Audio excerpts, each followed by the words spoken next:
So they're about to be reacting to gym myths you still believe. Now, I'm not gonna sit here and lie and say I'm a gym rat, but I'll go when I can, when I have time to. But it's a lot of misconceptions out there. So let's see what he's talking about. Believe it or not, but the fitness world is full of straight up bullshit. Some of it's simply wrong or outdated advice that's been passed on over generations.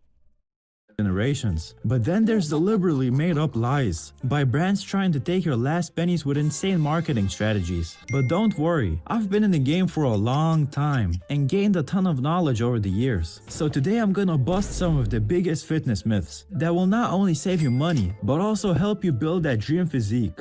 Myth number 1, the anabolic window. Consume protein within 30 minutes after working out for maximum gains. You've probably heard this one a million times, and while Yeah, it's I feel like that kind of makes sense the way it was told to me, honestly.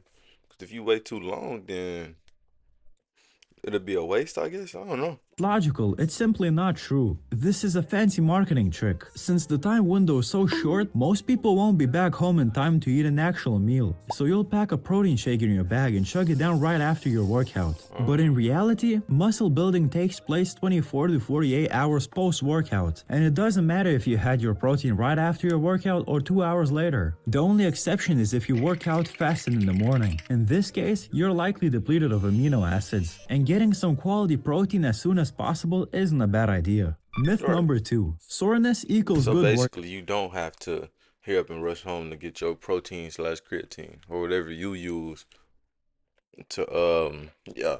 Hold on, bro. Trying to get my chair straight. That's all.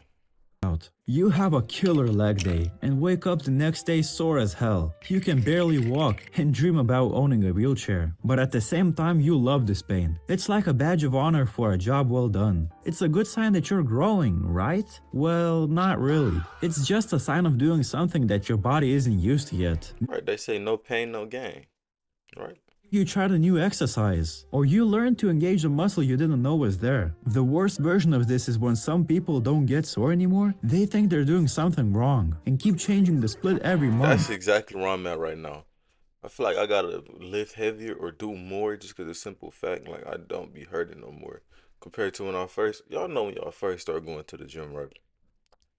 Y'all wake up, y'all go to sleep, y'all wake up, body aching, hard to roll out the bed, hard to lift your arms and your legs, bro. It ain't for the weak. The I truth don't is feel that that the no more. biggest gains are made while staying consistent in the gym and pushing yourself to the limit through progressive overload, not being immobilized for 2 to 3 business days and half-assing your new routines every month.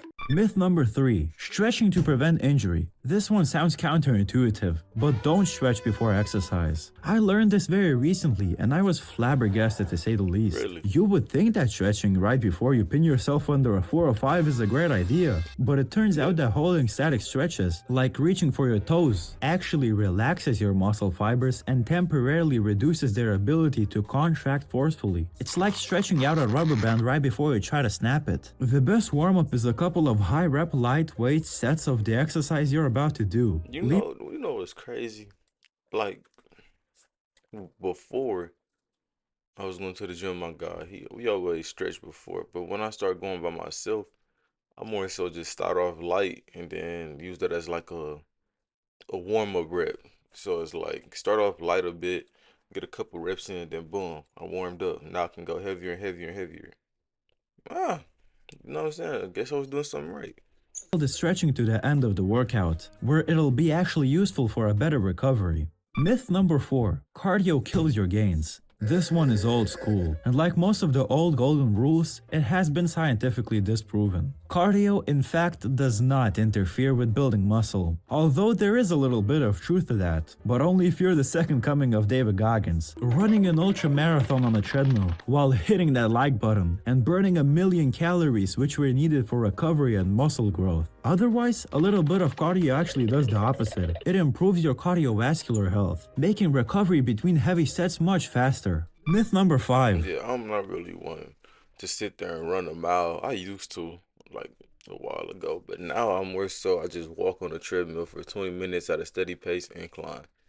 That's where I'm at in life right now. What kind of cardio y'all do?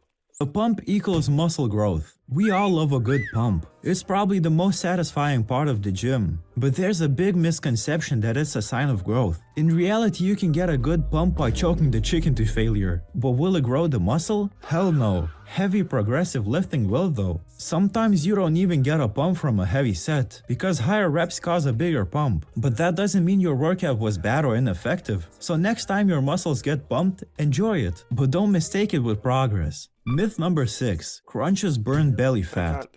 That makes sense. 'Cause it's like 30 minutes to an hour, your shit gonna be right back down. By the time you go home to get in a shower, you don't really see that no more. You see that with push-ups as well. Y'all know what I'm talking about.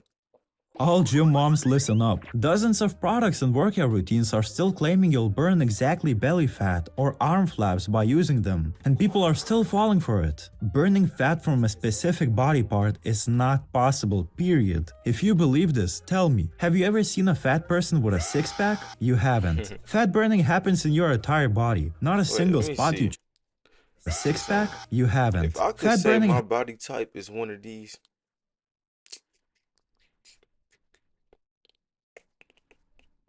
I say either this one, definitely not this one, because look at them shoulders. Them shoulders look fake. But this one or this one, bro. This one where I'm at with my current. Nah, probably. Let me move this real quick. Definitely not that one. Nah. All right, I'm between this one and this one, like right in between. This with less shoulders and this with less of this, whatever this is down here. Yeah. in your entire body, not a single spot you choose. But that doesn't mean you should completely neglect ab exercises. Speaking from personal experience, by the way, but abs are made in the kitchen, not the gym. Myth number 7. Creatine damages your kidneys. This is the gym myth your mom believes. It seems to be the default setting that every mom thinks that her dearest child is abusing steroids whenever they see you mixing in white powder into water. So mom, this is not the case. Creatine is found in all red meats, and taken at the standard dose of 5 grams daily, it will not cause any side effects in healthy individuals. Just like eating red meat won't cause any harm. Fun fact, creatine is the most thoroughly researched sports supplement ever. Myth number 8. You need supplements to build muscle. Somehow most people believe they need to Nah, buy that's all bullshit. You can look at people. What about the people that go to jail? You think they got, um, you think they, or the people in prison, you think that they got supplements in the store where they go buy their stuff? You think they got that? Nah. They eat that straight bullshit and they work out a lot and hey, come out powders build. from the supplement shop to get big, when in reality you can do it without any of them. Just look at prisoners. They walk in Literally, literally, perfect example. And I know it. and get out buff. Sure, some of them have connections and get their hands on Trend Twin type of supplements, but most of them don't get any supplements at all, just a balanced diet every day. So if your diet is actually good, you can cut your tablet and powder list to 0, or just keep the basics like creatine, Right, protein powder, my diet fucking sucks. I like to eat what I like to eat when I want to eat it. That's my biggest downfall. I ain't gonna lie. Honestly. maybe some vitamins. Contradicting popular beliefs, you don't need a protein shake to be a real gym bro. Myth number 9. Sweating means you're burning fat. People do all kinds of shit to quote-unquote lose fat through sweating, wrapping a bunch of plastic film around their bellies, or buying one of those stupid fat loss belts. But just because there's a huge puddle of sweat under you, it doesn't mean you're burning fat. It's just your body trying to cool down. And yes, the scale might say you're lighter after a sweaty session, but it's just water weight that you'll soon gain back. It'd be a lot of fat motherfuckers in a sauna. I'm not body shaming nobody. Be a lot of fat people in a sauna, right? And they spend like stupid amount of time up in there. Like me, I sit in there for about 20 minutes, cool. But they be up in there extraordinarily long because they think that they're losing weight from the sauna. I mean, you're really just losing the water weight. And this is how I see it. It's all a repetitive cycle. Because if you drink water, well, if you use creatine, you gotta drink a lot of water. If you don't drink a lot of water, creatine, you gonna mess your body up. Cool. But when you get in a sauna, you're losing all that water that you put in your body. Because that's water weight that you're sweating off, right? It's all counterintuitive, honestly, bro. by drinking. No matter how much you sweat, if you're not in a caloric deficit, you're not burning fat. Otherwise, we'd all be sweating balls in the sauna to get shredded. Myth number Fact, 10. yo. You can only absorb 30 grams That'd of be a cheat protein code. Shit, you want to lose weight? Just go to the sauna. Go sleep in the sauna. meal. You can disprove this one by using critical thinking for like 10 seconds. Imagine in the caveman days, you and your caveman boys hunt down a fucking mammoth, and since you don't know when your next meal is coming, your tribe demolishes the whole 10,000-pound animal in one sitting. Do you really think that your body is physically only capable of absorbing 30 grams of protein from the whole feast? If that were the case, we would have certainly not made it to the modern day, where you can finally hit that subscribe button. Myth number 11. Training every day to maximize your progress. Technically, you can work out every See, if I could, I would. It ain't because I can't, bro. I be so busy with life. I actually might shoot these couple videos and shoot down to the gym, honestly, just to get a little lift in, little something, something. day, but it takes a very What time strategic is it? approach to not be 2:50. overtrained, and most I people might. just won't be on that type of grind. If you're not an Olympic lifter, you're far better off just going to the gym 3 to 5 times a week. You grow when you rest, mostly while sleeping, and overdoing it can stall your progress by releasing cortisol, which actually breaks muscle down. So in most cases, less is more. Myth number 12. Carbs at night make you fat. Your body is not in possession of a clock. It doesn't magically become less efficient at I midnight. get what he's saying, but I also get what they saying. They saying you probably eat more at night. You eat a lot of calories and eat a lot of carbs at nighttime because it's easy to binge. That's how I see it though.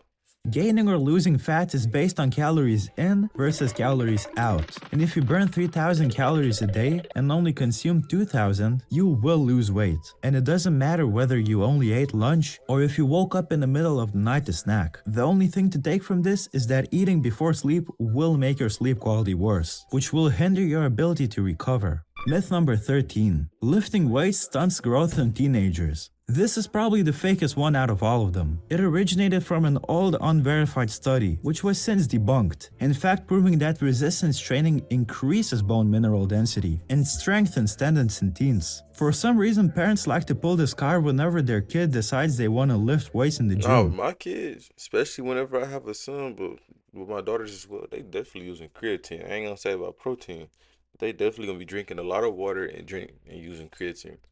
I wish I had that type of guidance when I was younger. Honestly, bro.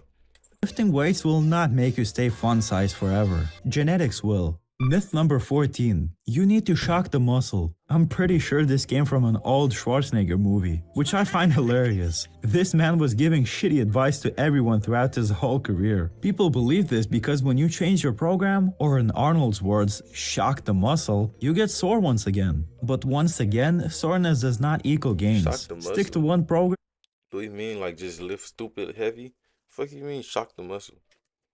And don't shock the muscles. Surprisingly, this is just the tip of the iceberg, and when the old misconceptions fade away, new ones emerge, and we all end up not reaching our This little nigga ripped, bro. full potential because of that. Let me know in the comments. But nah, what I was about to say, bro.